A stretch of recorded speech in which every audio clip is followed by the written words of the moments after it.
Hello and welcome back to the Undercut podcast. It's time to review the 10th race of the year, the Belgian Grand Prix.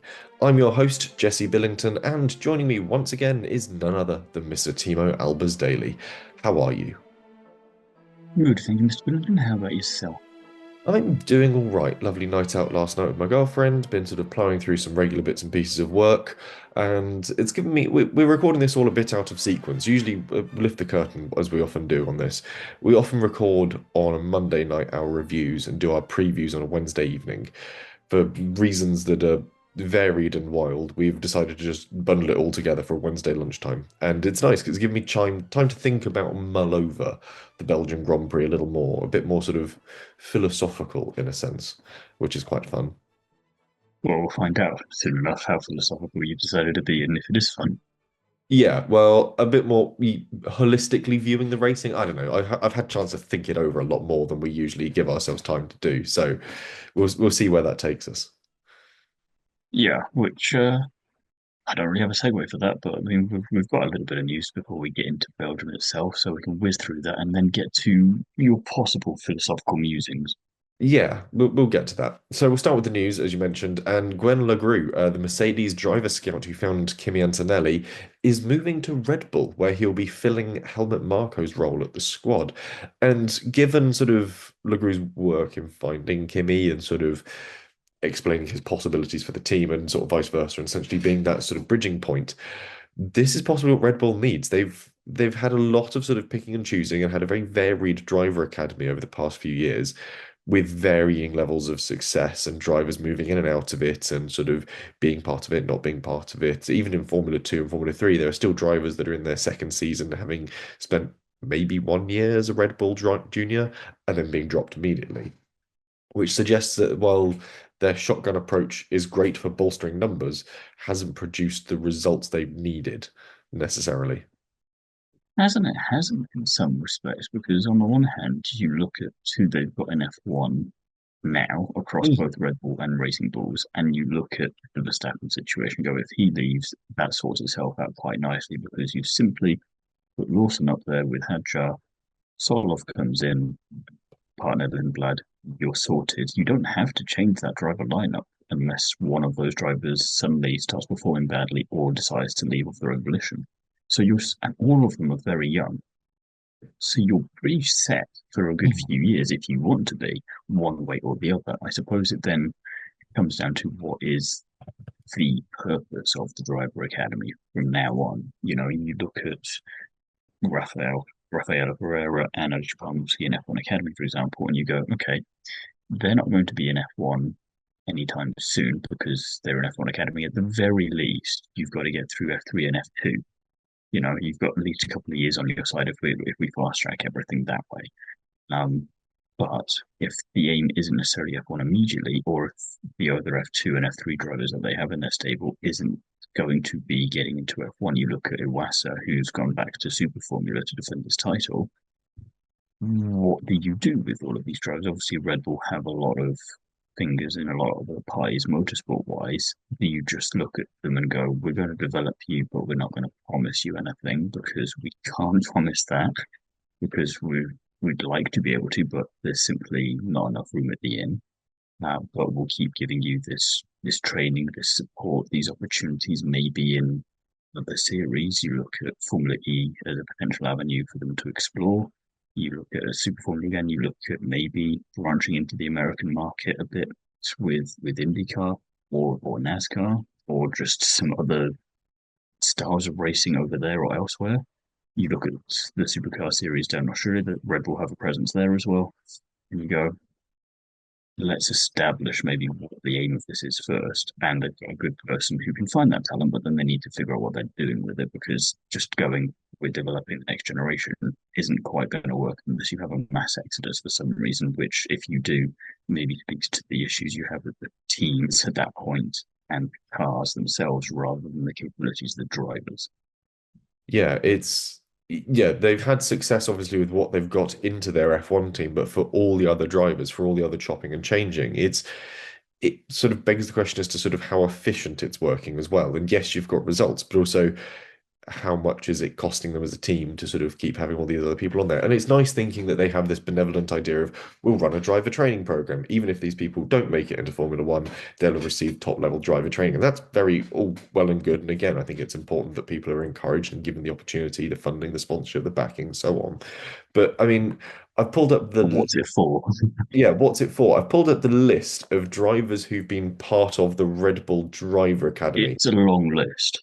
And and these are all the ones that have not made it into a Formula One seat with either Red Bull And this is or just Toro also Rosso just Racing Bulls. going for single seater racing as well. This isn't even Yeah. looking at motorsport adjacent to Formula Yeah. One. So I'm struggling where I'm going to put the sort of cutoff line, but I think I'm going to go for where do the names get recognizable around here? So 2014, Alex Lynn, who's been over to Formula Hmm. E recently and does endurance these days, I think.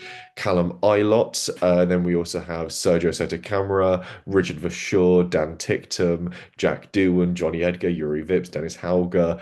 Pato O'Ward was also in the Red Bull Driver Academy at one point. Let's not forget Igor Fraga, Jehan de Rouvler, Jack Crawford, Omo Wassa, who's now over in Superformula, as we mentioned, Noel Leon, Enzo Fittipaldi, Zane Maloney, Sebastian Montoya, Enzo Deligny, who's recently been in the feeder series, Kacper Stuka, Oliver Gerth, Pepe Marti, Tim Tramnitz, and a couple of others who've been in sort of like European regional series that have all sort of been in for a year, literally done 1 year, and then were dropped from the Red Bull Academy because either the Red Bull Academy went, "You're terrible, we can't teach you," or "We have nowhere to put you." And it's sort of one of these things where you sort of go, okay, so That's why I think it's interesting that the Mercedes guy is going over there because obviously they have a much smaller pool that they work with in the same way that Audi do. You know, Audi have Freddie Slater and Emma Feldmeyer, end of list. And you go, that's nice.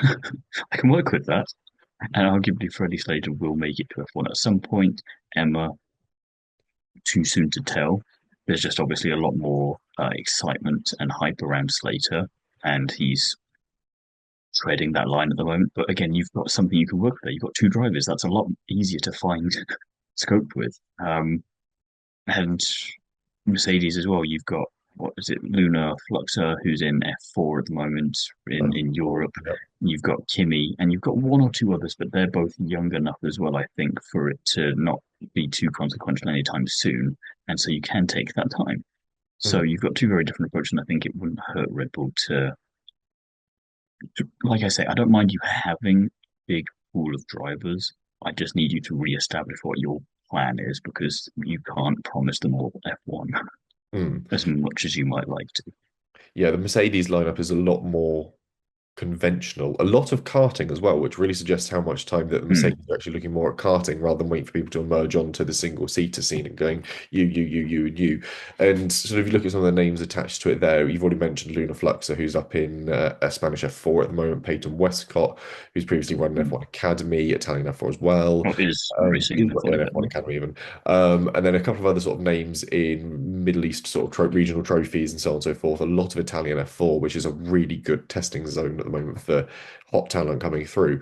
Another name that I recognize, or two names I recognize coming through, Kenzo Craigie and James Anagnostiadis. Now you recognize Anagnostiadis from F1 Academy, where it's Ava, isn't it, who's running in Hmm. one of the teams there. So again, they're picking out some really interesting names from around the world and sort of watching them from an early point in time where they can actually do driver development when they're impressionable and learning to drive more so than simply going, you could be a good sponsorship platform. You could be a good sponsorship platform.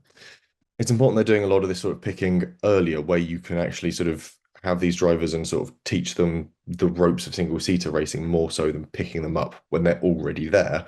And it's a different battle to sort of teach, educate, train, and sort of process. So I think this would be an And you interesting. give them the tools to succeed by themselves, or not necessarily by themselves, but without your support. So if you do then say, look, we can't promise you X, Y, Z, but we've given you the tools that you need to be able to survive a little bit longer by yourself or to get picked up somewhere else, then there's no hard feelings and we can then focus on developing the next person. It's more about benefiting motorsport in general than just your team.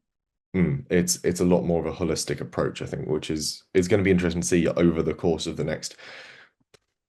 I say we won't really notice the change for another Decade. sort of 2 years, But yeah, the next decade, as that change is going into, as sort of those drivers then move up in through the Red Bull program, sort of the new ones found by Gwen Lagru, it's going to be interesting seeing that change. But it's an interesting point that's one to really sort of mull over for another 10 years. Anyway, speaking of junior drivers, Formula 2 had a very wild disqualification this weekend, and this is the long and terrible tale of Noel Leon's time at Spa. Not So have a it good was, weekend as well. yeah, did not have a good time because it was qualifying where he spun out coming to the top of Radion, managed to bump start the car in reverse, which then constituted reversing around a live circuit under red flag or something, which was enough for him. His spin caused a red flag because of the positioning of it, and because there weren't any extenuating circumstances to cause the red flag, and it was just him. He Mm, then got disqualified from qualifying, which puts him yeah, back to the back of the grid for both races. And then, as you see, he has a lovely feature race on really the good track. feature race. Yeah. And 5 second then penalty that it drops him down to gets, seventh, and then is yeah, disqualified from seventh after a non-critical team member used a radio headset with a microphone on it. And they basically said, "Oh yeah, but I'm not using the microphone bit of it," to a steward, and they were like, "Doesn't count, sorry." And it's one of the more bizarre rules that you don't fully realize actually exists until someone gets caught out with it. Because unless you're reading and learning the regulations verbatim, you can be forgiven for not knowing about it.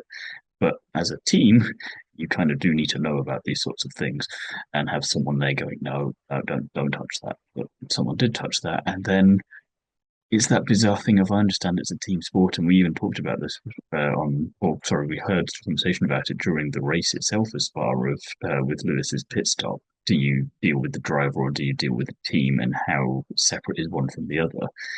But there's nothing Noel Leon did there. He's just trying to do his own race. 5 second penalty for whatever it was, track limits probably.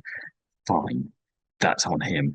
But if some random person comes along who's a guest of the team and picks up a headset and you get disqualified from the race, would you not just take points off the team, which they did do as well in this instance? Doesn't make that much difference because they have a very tidy lead in the team standings, but just insult to injury for Leon there. Because what's he supposed to do with that? How's he supposed to combat that in future? yeah, it's a genuinely unfortunate circumstance, and I think I need to check that I've sort of put it all into my big spreadsheet properly, because yeah, he's not showing up with any points unfortunately after both those races. So it's yeah, He'll be what was the glad it's thinking? Budapest immediately because that's just he won't want to be sitting on that for a few weeks before the next round. He'll want to get straight back into it and go, let me get something else. Hopefully, anything positive out of this next race weekend, so I can just put all this firmly in the rearview mirror. Yeah, he's having a truly mixed season at the moment, is Paul Noleon, and it's just this is just sort of one more stone in a wall of terrible for him, unfortunately. But still, there we go. Formula 2 feeder series, all the news out the way. We'll get into some quick general racing notes before we go to our team by team analysis. And this was abysmal, really, wasn't it? In the opening stint, it was more deployment than harvesting across a lap. We said this going into the weekend that with so many sort of straight line zones that the drivers would be running out of electricity very quickly. And sure enough, they did. And it just became a game of who blinks the latest. You look at Lewis bombing past Piastri and then Oscar just sending it back again because he waited to press the electricity button later, or Max on the opening lap launching past Kimi and then Kimi just driving by him once more, or the fact that if you don't get your state of charge right going into that first lap, as George Russell found out, you just get swallowed up by the field, and then Lewis Hamilton spins you out. Yeah, and I think the negative impact of this more generally is on the circuits themselves, which is incredibly unfair because you've now had two races back to back in Silverstone and Spa that weren't the best, let's face it. And Silverstone not being good is very uncharacteristic, but Spa's had a bit of a trickier time with that in the last few seasons. But it's been mainly down to regulations, but I don't think there'll be, or rather, I think there will be people in certain positions that won't want you to look too closely at that, and they'll go, "This is a perfect reason for us to Drop justify the rotation." And so, yeah, we're back to Spa next year, but then we're not there until 2029, and so we can slap another street circuit that no one asked for onto the calendar. And you go, it's not Spa's fault though. F2 and F3 had brilliant racing. You get endurance racing there quite often. Excellent stuff. French F4 was there not too long ago. That looked like good fun. It's maybe, keep going back to that excellent quote from Christian Horner, the fault of the car. maybe you need to sort that out before, you know, throwing accusations around the place. And I just get the feeling this is going to be another nail in the coffin for Spa with the current people in charge. And I find that really unfortunate because it's Spa. It doesn't deserve to be on rotation. It deserves to be there permanently. Mm. It's And not just, this generation of regulations have neutered the circuits so much in the fact that, and I say Hmm. it every time we get to a circuit where you've got a big high-speed section into a big braking zone, is the fact that it's no longer a big braking zone. We saw this in Canada where you come off the back straight into the final chicane for the Wall of Champions. We saw it at Silverstone going into, what is it, Stowe. You saw it here as you come off the Camel Straight into Le Combe. It's There is no That's why longer I a big worry for braking zone. Monza and Baku and Texas Yeah. because they're going to be probably a lot further down the list on rankings for Grand Prix this year than they have any right to be. Whereas you'll get Mexico as well. somewhere potentially like Mexico. Well, Mexico is just the one straight, really. No, this has Everything got a else long is back straight. just, yeah, but I think there's just enough of the rest of the circuit for that to be all right. But I get the feeling that that circuit and then a few of the other ones, Abu Dhabi, maybe. I know you've got the long straight there, but there's going to be certain places where it's going to make it look like those are much better circuits than we've seen them be in a good few years, and that will help them justify the already long contract extensions that they've been given. Abu Dhabi's going to struggle as well because the recent changes to that circuit made it a lot more of a straight line speed circuit than with the sort of new rundown to the hairpin of turn, what was five now has become like three or something. Hmm, You've then got the big double straight, true, which is the chicane in it. So you'll have used all your power there. Someone will get past you after the chicane, and then it's a maybe. sweeping turn there anyway. So it's not a big braking zone to charge up.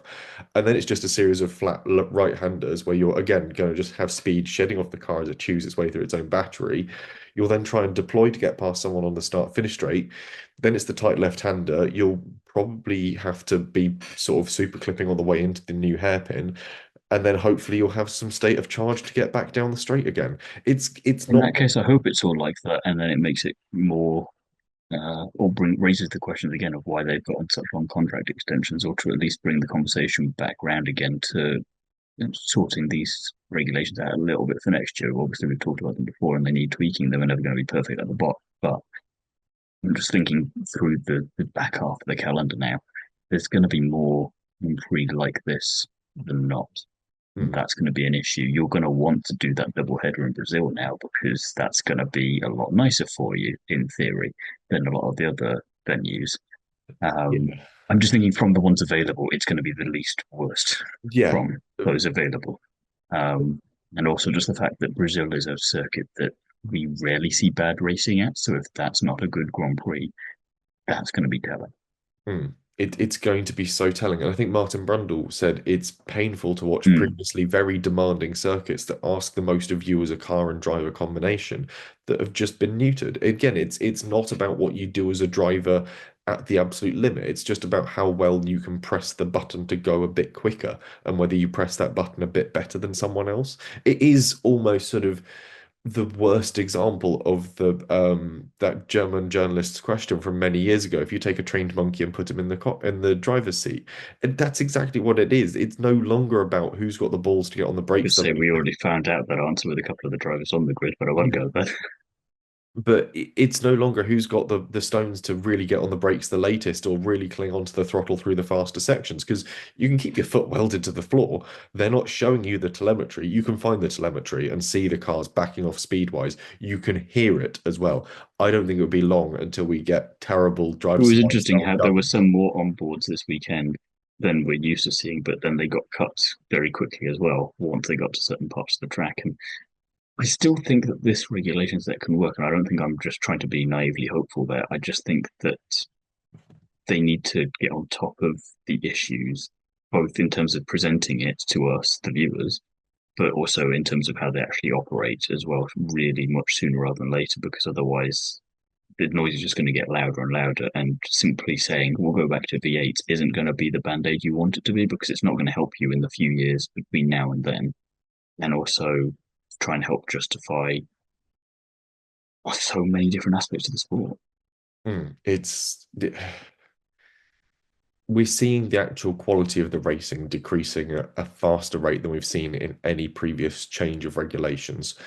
And so the pecking order feels a lot more defined, a lot quicker than we've had it in the last two big regulation sets as well. And even if the back four teams all improve, you still don't have any reason to believe that they're going to be improving enough to catch up with the top four, which are the same top four than they were before.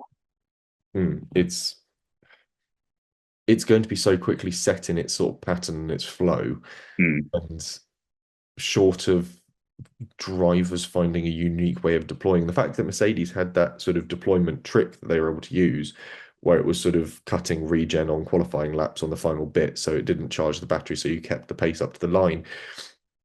But then F1 quickly went, oh no, no, no, you can't be sort of using development and tricks like that to make your car faster. I'm like, but that's the point. Like we've taken away so much of the point of Formula One was reading the rule book and then finding the gaps between Mm. where the rules are Finding the written. loopholes. That's very much sort of what Adrian Newey's forte always was, but the gaps have been changed so weirdly now that you can't do that. And it might as well be a spec series because that would at least be kind of interesting, would force it to very much be then a drivers' championship. But Yeah, but then it wouldn't be Formula One. It's yeah, the pinnacle of motorsport either, so you're screwed away there.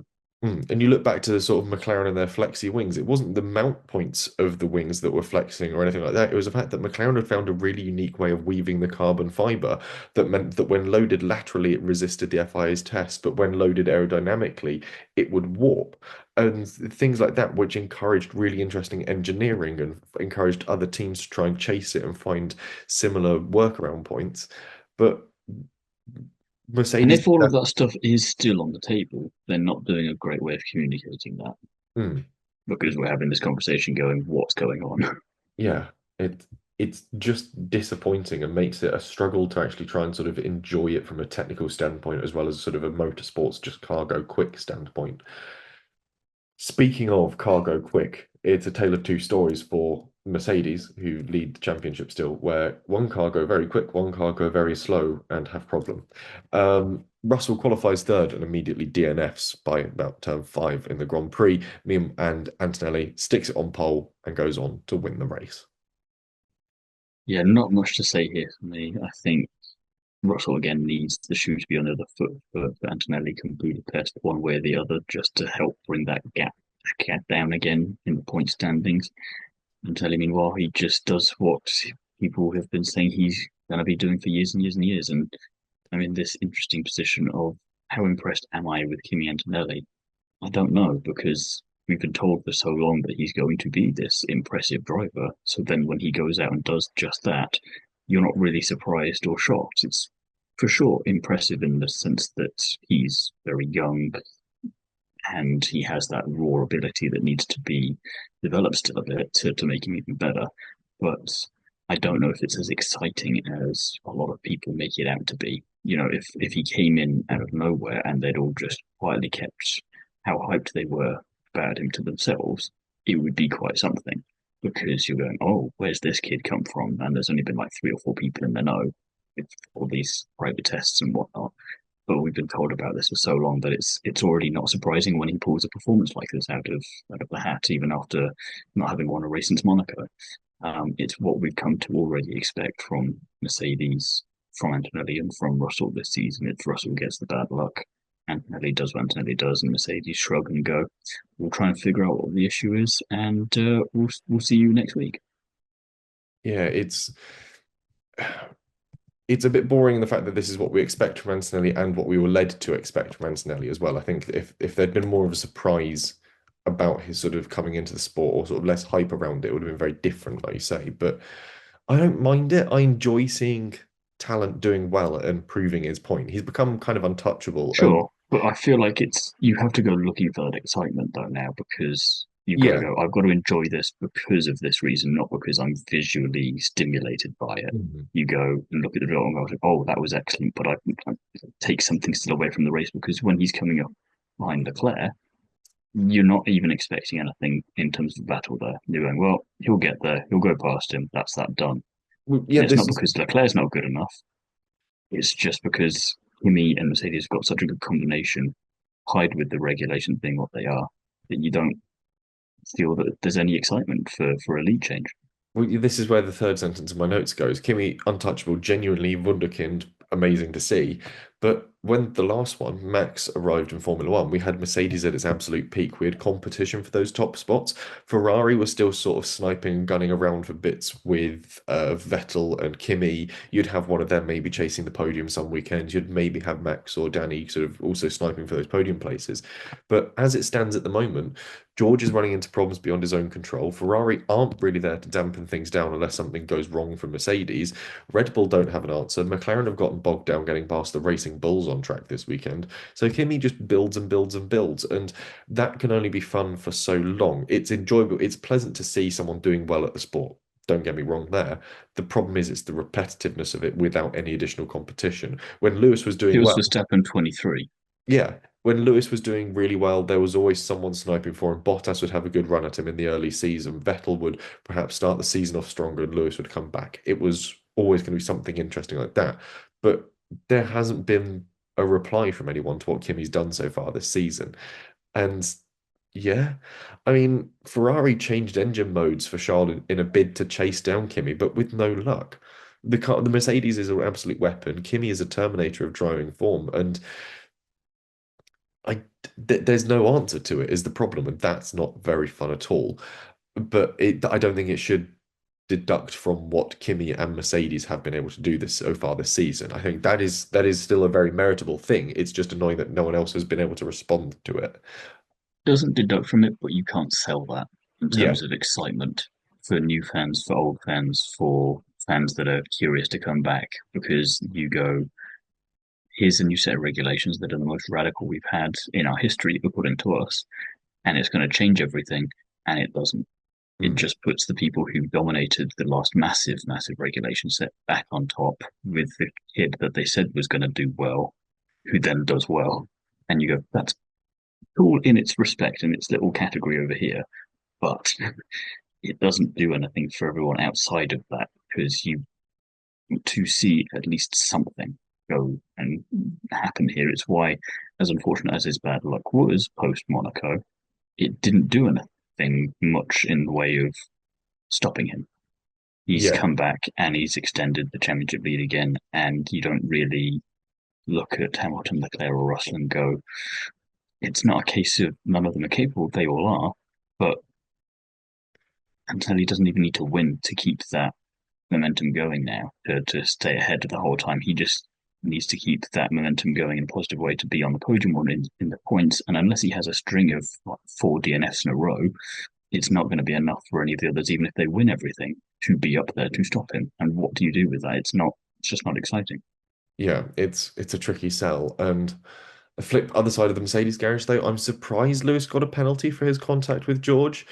It Mm. kind of undeserved in that sense, but however, George just didn't have the pace this weekend, both in the machinery and in his person as well. I think that's the bit that really hurts him, is knowing that he genuinely can't find the pace at the moment, and he can see that that car, that machinery, that equipment is capable of doing that, but then he's not approaching corners with the right state of charge. He's not coming into the start of the race with the battery at the right point. He's not doing the prep through a lap the right way. He's unable, he can't understand it, put it together, gel with it in a way that he really needs to. And I think that's also really sort of stymieing his approach and his ability at the moment. And yeah, it's proving a bigger hurdle than I think he anticipated coming into this season, which is the fact that he seems to be falling at that hurdle so regularly as well is really denting a lot of his confidence. So hopefully he'll be able to round out Hungary strong and like go into the summer break and sort of use a sort of solid result to refocus and rebuild. But I can't see that happening for him, unfortunately. Looking Sort at of need that for not just Russell, but for F1 in general. I think we don't want to be in this position next week going, I don't mind that it's the summer break now. We want to be going, there was an excellent Grand Prix. A lot of things happen that make us excited again. Because otherwise, we're going to go into that summer break going, yeah, fine, whatever. We'll come back for Zandvoort and we'll come in with no expectations and we'll just kind of not already write off the rest of the season, but we're not going to have any particularly high expectations for it because of one thing or another. and that's why George and F1 need it to be a good weekend because it's not going to irrefutably damage either, but it's not going to help either. Hmm. And equally, when you listen to Toto talking about George's run post race, he's not shouldering the blame as much as you'd expect. He's supportive and talks a very good team game, but a cynic could say that Toto has now drawn a line in the sand and knows which way his allegiance might lie. And I think George knows that It's been he's easier for him to do that because of the results. So yeah. it's whatever the reasoning, it's made him not have to choose and make that decision.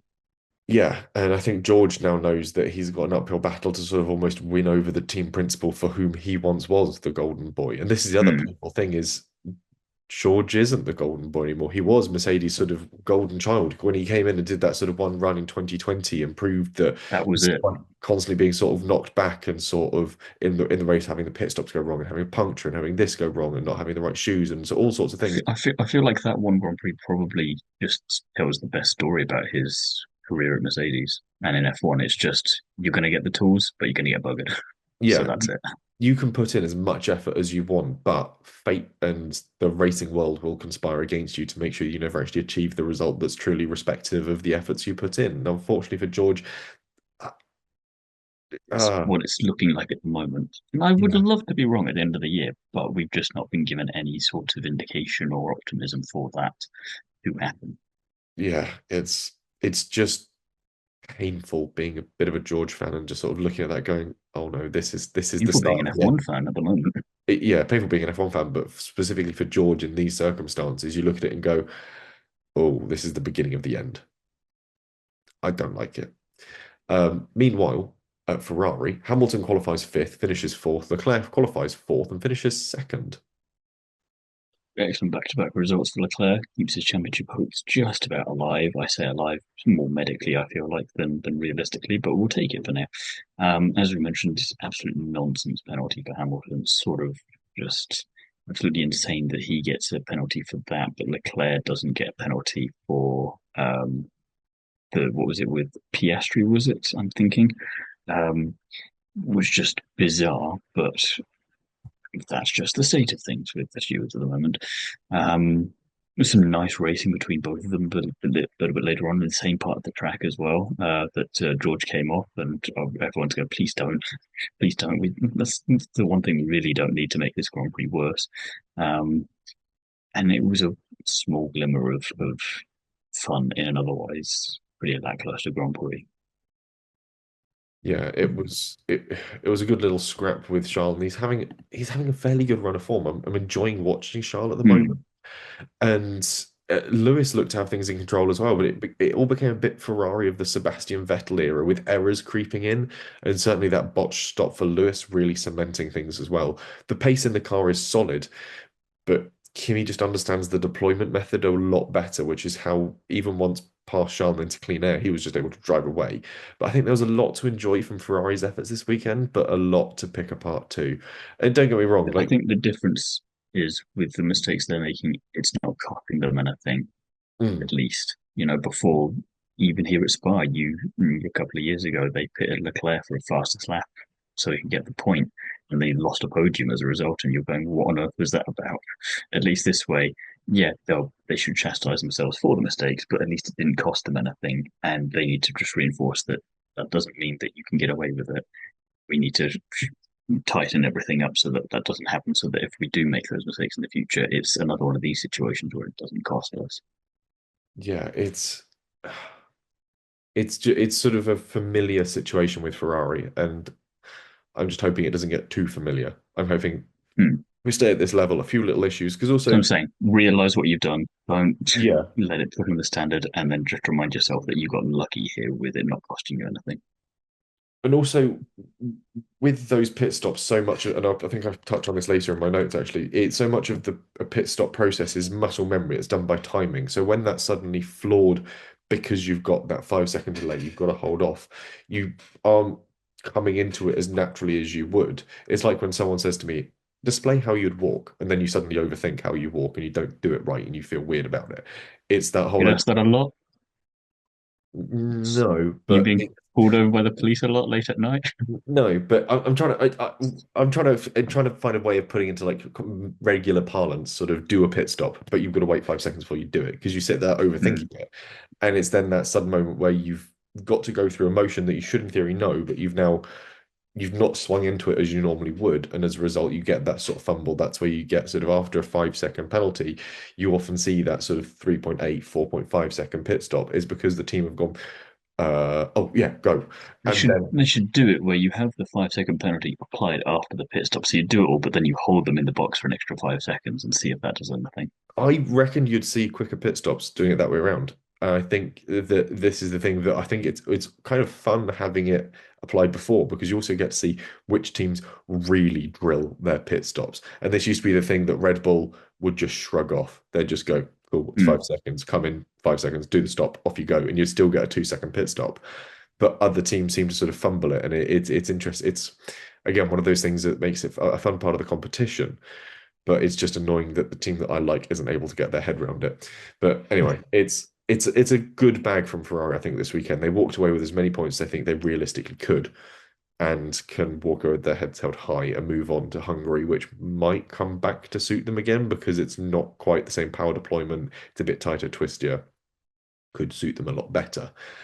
Meanwhile, McLaren Piastri qualifies sixth, finishes fifth. Norris qualifies third, starts on 13th on the grid with a 10-second penalty for a lot of power parts, and then finishes the race seventh. And team, I'll let you start because my note is basically agree. Yeah, I think even without the grid penalty from Norris, it's probably where we'd expect to see him. And the same goes for Piastri, really. They're still in the mix, they're still upgrading. But to go back to what we were saying about the regulations and all the teams trying to improve, it's not enough of an improvement to actually be a proper or consistent threat. So they're still just exactly where we left them last time. And you go, great, we can't really do much of anything with that. And you were also here, which is very nice, but that doesn't really do much. Yeah, McLaren are in the most positive sense and also ran at the moment. They're up there, they get the points, but it's just kind of they finish fifth and sixth pretty much sort of on the money most weekends or fourth and fifth, really depending on what happens to the Red Bulls and so on and so forth. It's yeah. Hadjar had the pace to fend off Norris in the final stint as well, which is the really impressive thing. When you go, that's a world champion there. That's supposedly the greatest driver sat on the grid at current time, and you've got Hadjar just going, "Oh, they've changed my car back again. Oh, you're going to get stuck behind me. I've also come from further back. Screw you." It's really interesting to see that that's as much as Norris could get out of the McLaren as possible. Piastri, they fought It back. felt very much like the Rich Town police car rolling out the nail carpet to catch Hadjar out, and I've upgraded, and then Hadjar goes, yeah, and just drives around it, and you go, damn. Yeah, it's really it tells a lot about Hadjar actually, the fact that they can sort of go, oh, we can take away the wing that you really liked and the balance that it afforded you in the car that you really enjoyed, and it'll just go, I'll still be quick, I guess. But yeah, on the McLaren side, Piastri fought very nicely throughout the Grand Prix. Some excellent racecraft from him, reminiscent of last year's run he enjoyed in the middle of the season. But obviously, it's not bagging him the same points that last year's European legs did for him. And again, it's proving that Piastri is sort of a phenomenal wheel-to-wheel driver, and the yo-yo racing is demanding that of him. When he sort of waits, he powers his car into that place, he holds his lines going into turns, he really makes other drivers think about and utilize the space very differently, and it sort of gets him to use. And he uses the deployment and uses his car in a very unique way, which means he makes these overtakes and moves in unique places. And again, we had two occurrences of some phenomenal sends through Rouge Radion Camel Straight this weekend. One of them from Piastri, kind of expected, really good racing driver. The other one we'll get to when we get to Alpine, because I don't think anyone saw that coming. But it's nice to see Piastri still driving at a really high level. It's just annoying that much like sort of I think he's a driver who I wish other drivers would be more like in terms of clearly not happy with everything, but is keeping quiet and just making the most of it out on track. And still has a little bit to say. He obviously had that interview post race, but he keeps it under control. He keeps it measured, and he just goes, me shouting my mouth off about XYZ thing or suggesting XYZ thing isn't actually going to make any difference. So I'll just try and have the most fun I can out on track and maximize and go, that's the stage of it at the moment. We'll just have to keep doing what we're doing. And I much prefer that as an approach than what we've seen with other people. Yeah, Piastri's just sort of head down, drive hard approach is admirable and is producing some really good racing at the moment, which I do like. Meanwhile, it's similar to Hadjar in a way, actually, which is quite a nice link into Red Bull, where Verstappen qualifies second, finishes third. Hadjar qualifies 21st. Well, no, technically he qualifies 10th, but then takes like a series of grid penalties to sort of drop him down the order. But then because it's a sort of because of other people taking penalties, he doesn't end up qualifying dead last in the same way that Lance Stroll, who qualifies dead last, somehow finds himself, despite taking penalties, qualifying 20th. All got a bit jumbled. But anyway, Hadjar makes his way from 21st to 6th. Yeah, brilliant recovery drive from him. Capitalised on the opportunities presented to him strategy wise, as well as just simply on track wise during the Grand Prix. Um, you love to see it. I think, like you say, it really shows the kind of driver he has that you take away various elements and he can still perform. And he comes from further back to beat the defending world champion. Not that there's much of a defense happening on that front at the moment. I think given the car team, the attitude as well. It's remarkable for Verstappen to be on the podium at all, given all of that. Getting rid of the rear wing from Silverstone definitely helped, and there was great teamwork all weekend. He was saying he wouldn't be as high up on the grid to start if it wasn't for Hadjar's help, which was evident in qualifying. And I like that teamwork element at the moment because it's the most I think we've seen from Verstappen with any teammate really since Perez in 21. Mm. Before that, I don't know if teamwork existed at Red Bull when it No. came to on track drivers. So it's just refreshing to see that. But otherwise, another sort of still where we'd expect to see both of those drivers if you didn't have the penalties and changes available. So even with all of the changes available, it doesn't make any sort of negative difference, which I don't know what we really do with that, but it's at least it's not worse for them. If you're a Red Bull fan, you've gone, well, we still did what we sort of hoped we would be doing, realistically speaking. Yeah, I know that sort of they tried having like Albon and Gasly when they were in that second Red Bull seat, sort of towing Verstappen in qualifying sessions and doing vice versa. But the problem was there wasn't the delta in pace between them was too significant that they couldn't be used for towing and doing that sort of slipstreaming thing. Whereas Hadjar was just like they wanted a tow, I delivered the tow, job done. I was able to get up there, to put in a lap time that's consistent enough for Verstappen to be able to sort of get onto the back of me and then slingshot. And he's like, yeah, I'm quick enough for Max Verstappen to be able to do that. And he's like, that's what the team needs of me. I'm happy driving where I am. And he's delivering solid results for himself as well. Max getting on the podium for the team's 300th Grand Prix podium was quite nice. It's sort of good to see that Red Bull is still out there, still sort of marching forwards when it comes to those sort of records and producing those results. But for me, Hadjar is the real standout from this. Yeah, Max is on the podium, but Hadjar driving like the second driver Red Bull have needed since you said 21 Checo, I think 22 Checo. 22, we saw certainly in the early part of that season, Checo put in a real stonker of a sort of season. And that was also the year we sort of got Checo as sort of like the street race king. Like he could do a street circuit and like properly I was dominate. thinking 21, it was more consequential and it was for the entire season. I think in 22, he definitely still had a lot of that, but the cracks were already starting to show there.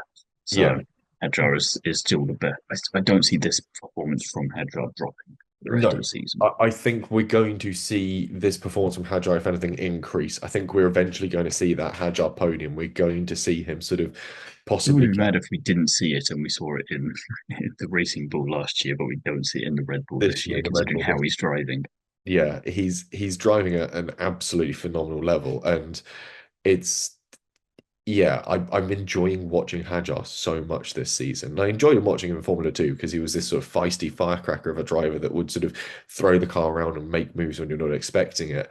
And we saw him sort of learn and change a bit of that through his sort of first season in Formula 1. And now we're seeing him sort of going back to that really sort of scruff of the neck, sending it, making these sort of really dynamic races work for him. And I like that. It's nice.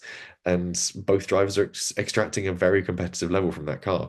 And both drivers are extracting about the same level of performance from the car as well, which is really keeping them quite close. I think standings wise, where are we with those two? Verstappen is on 91 points, Hadjar is on 60. So there's a bit of a gulf in sort of points there, but you've got to look at the fact that ultimately strategy often tends to favor one more than the other, but that hasn't stopped Hadjar from sort of clinging on to Max's coattails, and he is only one place behind him in the actual standings, eighth and seventh. Yeah, it's not too shabby, which is also an apt description for Alpine, which is again a team that continues to somewhat surprise, I feel, this season. Yeah, they've done the most laps of any car using the Mercedes power unit this season. Even the Mercedes has struggled to get in as many laps.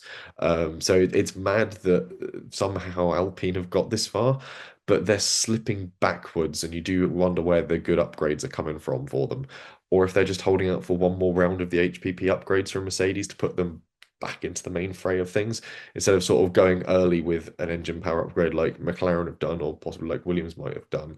They're going, we'll wait for like the not the alpha update, we'll wait for the beta testing to finish and then get the one after that. Just sort of let everything else get bedded in by the other teams, really hold strong, and then get the good upgrade that comes in and only have to take one round of grid penalties, which is possibly a Yeah, clever route. yeah, they'll be hoping that works though, because if it wasn't for the 1 point that they scored this weekend, Racing Bulls would be ahead of them in the standings now because their strong showing of late has continued. While it wasn't a double point finish, they still got in the points and still finished ahead of Alpine with the one car that they got into the points. Um, it's going to be very interesting to see what that team looks like next year as well. Obviously, with money and sponsorship and drivers, there's so many things going on there. Gucci obviously being the title name of that team next year. It's going to be what is Gucci. it? Alpine Gucci, Gucci Alpine Gucci Racing. We don't know exactly yet. It's going to be very odd, but yeah, sort of way we're expecting them to be. But I think Racing Bulls are much more of a threat to them than they initially perceived. And Racing Bulls have been bringing upgrades as well.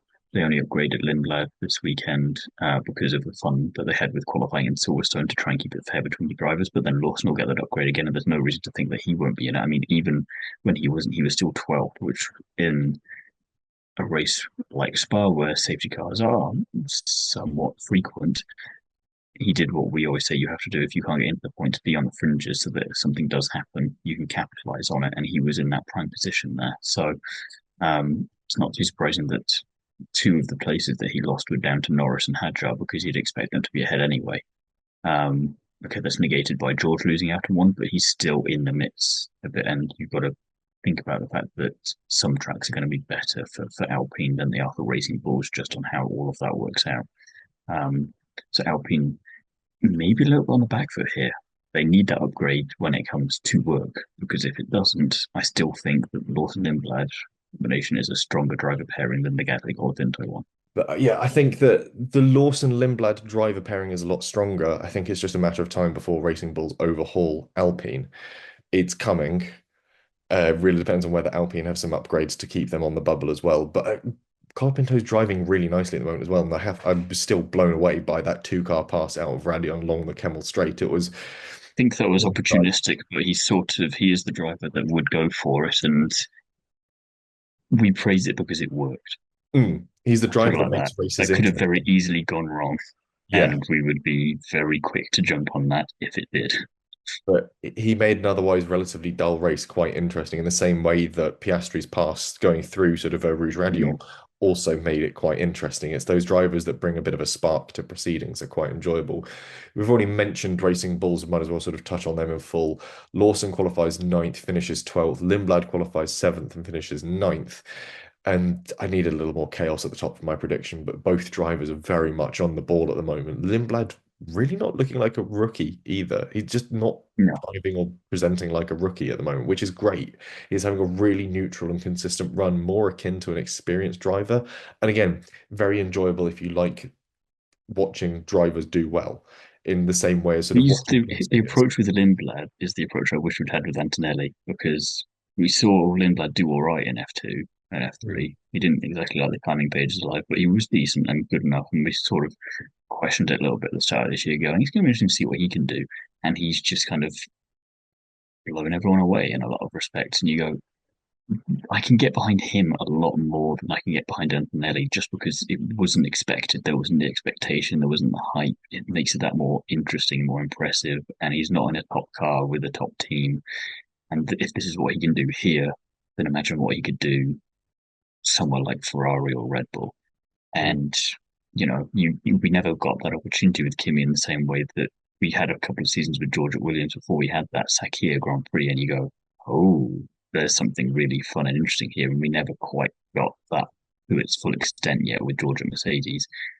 And then we just didn't get that with Kimi at all because he was just thrown straight into the top team. Whereas Lindblad, we have that more natural, interesting trajectory that you can sell a lot easier to everyone, quite frankly. A shame that we had to see the end of the four Grand Prix double points streak not turn into five, but it was going to happen at some point. But I still don't think it could still happen easily again in Hungary. Mm. It's still points for the team, though. It's still for as a team, they've still been on a Still great. really solid point scoring streak. And it's not been sort of a double point scoring streak, but like you look at basically starting as far back as Canada, they have finished in the points at every points scoring session since. The team has Mm. walked away with points. Lawson bagging eighth at the sprint at Silverstone, helping sort of just keep it going. And then Lawson starting off with a seventh in Canada, double at Monaco, double at Barcelona, double in Austria, point for Lawson in the British sprint, and then double points in Silverstone, a point again in Spa for Lindblad. Hungary, I reckon we'll be back to the double point scoring again. And it's just going to be that sort of ruthlessness of just getting points all the way through the season that's just going to see them start marching up the order. If McLaren start to have a slightly rougher time of things, if they have to keep taking upgrades to stay on the money, I, We did talk about this a few races ago. It's not, I don't think it's going to happen, but it's going to be a lot closer than it's got any right to be. yeah, yeah, I think McLaren will have to start looking over their shoulder and going, we can't afford a grid drop because you don't have the What's that in pace. the distance? Holy shit, it's a racing ball. Yeah, That's not good. but they'll be like, is this upgrade going to be enough to on track very literally get us back past the Racing Bull? If we take a grid penalty for an upgrade, will it bring us enough pace to overtake the Racing Bull again? And if it doesn't, they won't be taking those upgrades. And again, we've already seen reliability be an issue for the Mercedes power units, and if they're not taking those upgrades, they could bring them back into the reliability hurdles and so on and so forth. And the whole pot starts to swirl once more.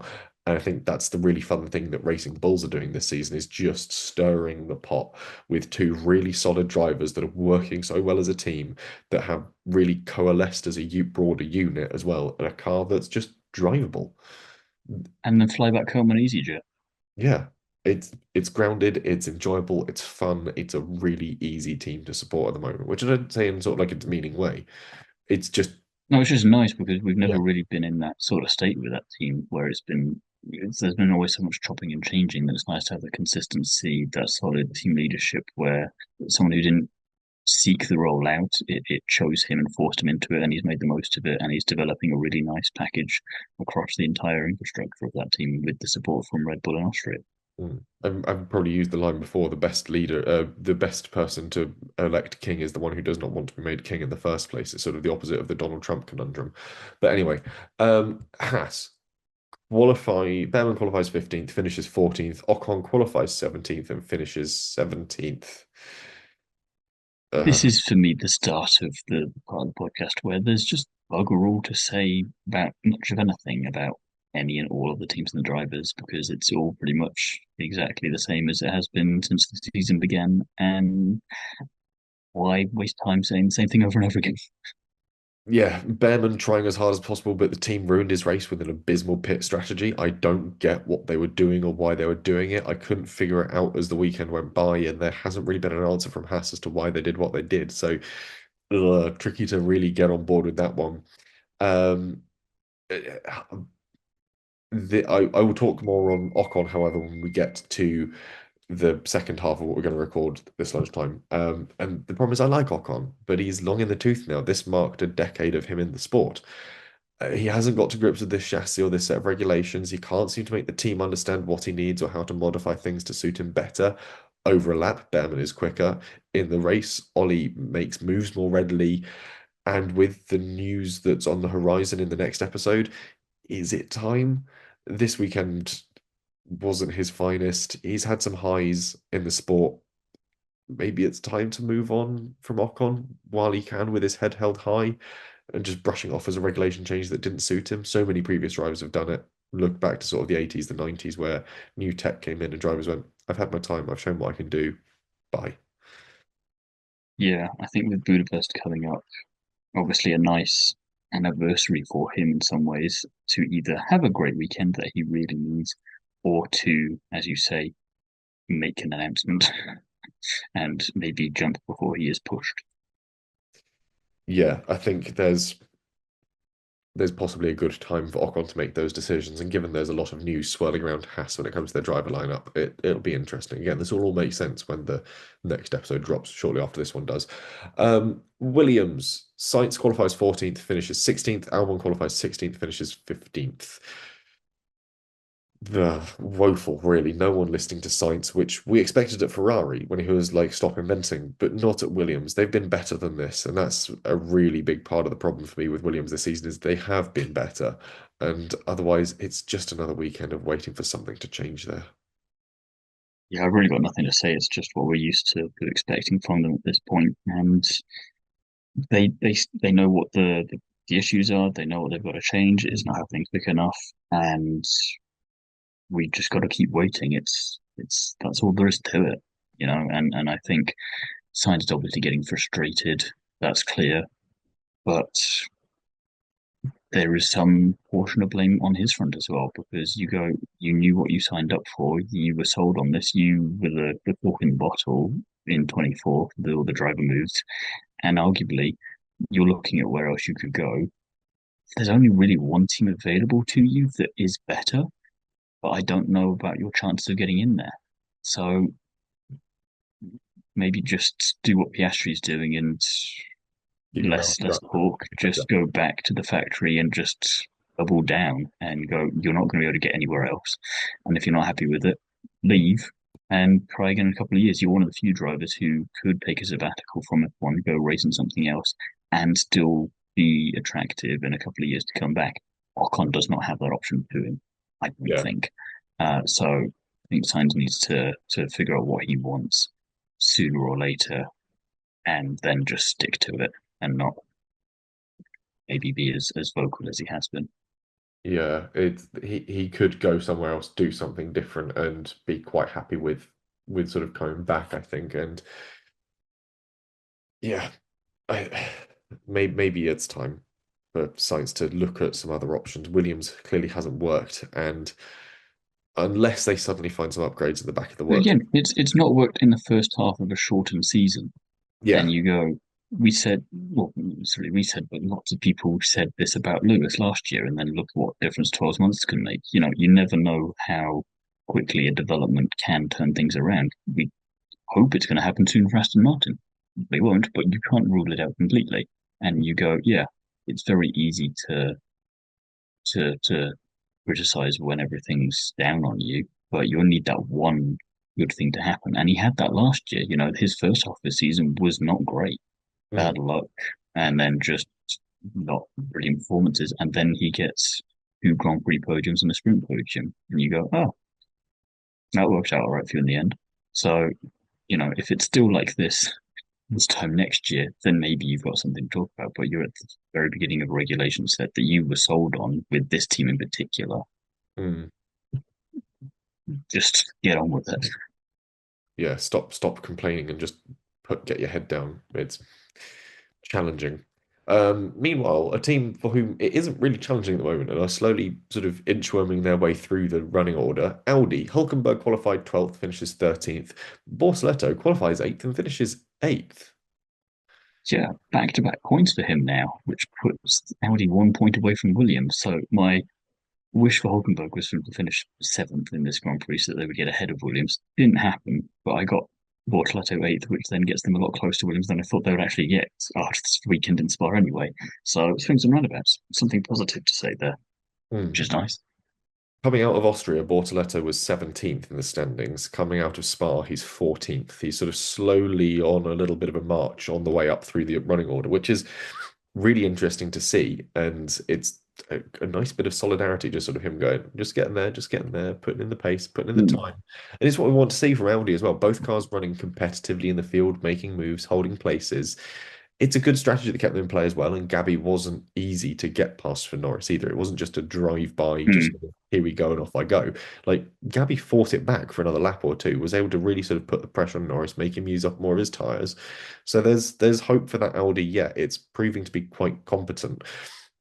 And it came eventually, but even then, the McLaren with a half decent car and a world champion behind it wasn't an easy sort of easy battle or like a big battle for Bortoleto to sort of scrap with. So quite quite fun in that sense. And I think a big result is coming for Audi this season. Their consistency is paying dividends. And yeah, it's exciting. More so than it is for Aston Martin. Alonso qualifies 22nd, finishes 19th. Stroll qualifies 20th somehow, and but DNFs. That's just those upgrades to Budapest can literally do anything positive. So there is nothing to say about Aston Martin this weekend. They have got, I think it's gearbox upgrades that are hopefully going to reduce some vibrations coming for this weekend. And you know they're getting to the end of it because did you see the massive sort of burnout and slide and wiggle that Alonso gave to the car after crossing the line? Just sort of like a, what is this piece of shit? It can get in the bin at this point. He was done. They're a rolling roadblock. 4 seconds a lap slower at points this weekend is abysmal. Like we're talking Marussia HRT Caterham levels of I feel bad. like it's offensive to even say that at this point. It doesn't feel like they were that bad. No, yeah, it's diabolical, and the Or at Monaco least they had miracle. a justification for being that bad because they didn't have Aston Martin's resources. Yeah, Aston Martin should do better based on the things they have available to them. That Monaco miracle point is doing more and more heavy lifting each week, and they are so lucky that Cadillac keep running into weird retirement points. Bottas qualified 18th, finished 18th. Perez qualified 19th, but with DNF after his suspension exploded again, seemingly. But they're still quicker than Aston Martin over a lap. There's just mechanical issues. It's the suspension and brake design that's very much their Achilles heel. And another failure suggests that it's their carbon fiber baking that is the problem, or it's deeper rooted in the design of the suspension components, the way that it might be loading strangely, especially with the steep curbs of Spa. You've only got to look at how they spun around Lawrence Van Hopen in the F2 feature race, and it's just sort of causing vibrations, braking elements that have a neat weak point in their structure. But Cadillac will, much like Audi, will get there. It's just going to take a little bit longer. Yeah, and I just, again, not much to say here. I still very much like their livery, which we got to see a lot more of this weekend because of them going out early in qualifying, which was just nice to be able to see them out on track so much because a lot of the time you just don't see them. You know they're Yeah. there, but you just don't see them. We didn't see a lot of anything really this weekend. The TV direction, I don't know if you noticed, was absolutely abysmal. I that it was atrocious watching it from home because it just kept showing you nothing happening, and then it would go picture in picture. Here's an overtake, or you'd see an overtake happening in the timing tower, and then they'd go, "Well, they've changed order. Are we going to even get a replay of it? No, I don't think so." Um, However, the only people that did broadcast George Russell's comments were, weirdly enough, the German broadcasters who put out his radio message, which was him talking about the state of charge and complaining and having a whinge and a moan. So that was interesting. But yeah, TV direction this weekend, atrocious, which is a good bone to pick as we move into our winners and spinners. Timo, I'll start with your winner, please. Yeah, I'm going to go for Gary Bortoleto just because it's nice to be able to get back points for Audi. Hmm. It's something we don't see too often. Hopefully, this isn't a rare occurrence and we get to see more of it. And then I will not choose him for my winner because it won't be as unique. But it's just nice to see for now anyway. Get the Yeah. reward for the good stuff. For me, Isaac Hadjar, solid recovery from the back of Beyond and got to a really good place, kept it calm, brought home the points, and also worked really well in the team for the qualifying runs, towing Verstappen to a place that car had no right being on one lap pace. A podium does beckon him, I said it earlier, but for now he's on the money, and again, he's not someone we often get a chance to heap praise on with the winners and spinners section. So yeah, Isaac, well done. Spinners though, Timo. Once again, it's the FIA stewards. Once again, not knowing what on earth they're on and making all kinds of cack decisions. Yeah, there were some really bogus ones there. The fact that Lewis got a penalty for a sort of early lap, Racing incident. yeah, But Charles didn't for basically closing the door on Piastri going into the same zone and causing a different incident. It was very odd. For me, it's going to be Haas for bungling their pit strategy as much as they did. They had the chance to catapult Behrman up the order in the same way that Red Bull were able to do with Hadjar, and Mm. Red Bull made it work. Haas didn't. They played the opposite direction for no apparent reason. Like at this point, I could do a better job. So Haas, hire me. Meanwhile, predictions review. It's 1 point this week for Thiemo and your Antonelli pole position prediction. I've overtaken you now. Yes. Yeah, we were tied. Now Excellent. you're 1 point ahead of me. Congratulations. No points for the podium, no points for fastest lap, no points for wild predictions. I jotted down some notes as the race went by on where the Aston Martins were, because we did obviously also predict when the Aston Martins would get lapped. On lap 10, which was your prediction, I believe, Antonelli crosses the start-finish line while Alonso and Stroll are going through turn 14, which is Stavolo. As the Aston Martins then come through to cross the line, Antonelli is in turn 7, Malmedy. By lap 13, as the Astons go over the line, Kimi is exiting turn 8, so Bruxelles a further turn ahead. Stroll eventually was passed on lap 26 as he pitted to retire. 0 points for that prediction. I think Alonso was lapped a couple of laps later, would eventually finish 2 laps down, but yeah. Ultimately for nothing. Ultimately for nothing. I was very close though. I was quite pleased with that. That's the Formula One review for Spa. Jeffa Cake Racing. Much better for you. Much better for me. Let's go. 289 points for me, top of the standings. Etty 12, 228 points, and Etty 13, 221 points. Some 41 seconds behind P5, on the curbs P18, the Hasta plan P27, the worst of all possible options P29 with minus 75 points. We've finally got that team down to a pat. They're scoring negatives. It's brilliant. It's what we wanted. It's still got positive overall, but we're getting there. Yeah, we're working our way backwards now, slowly getting rid of that point haul that we ended up with accidentally because we had Antonelli in that seat and forgot to take him out because we didn't think he did too well. Overall, Dushfall team 2,228 points, Sabonius Racing in second place 2,155 points, and Jaffa Cake Racing 2,065 points. Let's go. On Melancholy Grid P5, on the Coast P17, the Haster Plan P23, and the worst of all possible options, 246 points in last place. So just over a tenth of the points of the leaders at the moment. I think by the time we come out of Madrid, we'll definitely be in the negatives. Oh, hopefully, if not before. If we play our cards right. But anyway, that's all we've got time for on this episode of the Undercut podcast. We'll be back incredibly soon to preview the next Grand Prix in Hungary at the Hungaroring. Until then, if people want more from you, Thiemo, where can you be found? 3 things this week. Interview from the Curbs with Carly Warner. Got my Nashville review out soon for On the Curbs IndyCar. And there's a key takeaways article from the 2 in Spa over on the Paddock Chronicle. Lovely stuff. And did you watch the IndyCar on Monday? Where that was I all. did. It would not have helped otherwise to do a review for it. And if you want more from me, you can, of course, find me writing for Classic Car Weekly and on the Classic Car Weekly podcast. There's a new edition of the paper out today, and there will be at least 2 episodes of the podcast out this week. I've got one to edit after this and one to record tomorrow that will likely go out Friday. So, and of course, you can find me on social media as well, at Jesse on Cars on Instagram, Twitter, and TikTok. Otherwise, we'll be back in maybe half an hour to release a preview of the Hungarian Grand Prix.